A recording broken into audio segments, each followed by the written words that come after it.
प्राचीन लोग ये मानते थे कि एलियंस के पास ऐसे शस्त्र होते थे।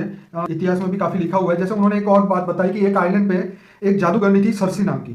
तो उस सर्सी जादूगरनी ने जो पुरुष थे उनको सुअर बना दिए थे उसने अपनी छड़ी की मदद से।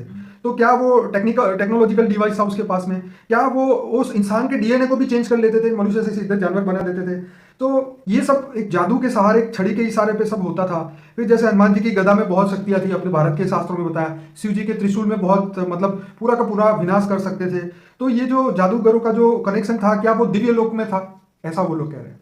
देखो, जैसे हनुमान की गदा हो, शिव का त्रिशूल हो, या छड़ी हो, जादू की छड़ी हो, हमेशा उसमें पावर ट्रांसफर होती है आत्माओं की शक्ति। चाहे हनुमान में इतनी शक्ति थी, आत्मा की शक्ति इतनी थी, क्योंकि हनुमान जी जो थे शिव के रुद्र अवतार, 11वें रुद्र अवतार थे, उसमें इतनी शक्ति थी कि वो हाथ गदा पकड़ते, उसकी गदा में इतनी एनर्जी ट्रांसफर होती थी कि वो गदा से कुछ भी कार्य कर सकते थे।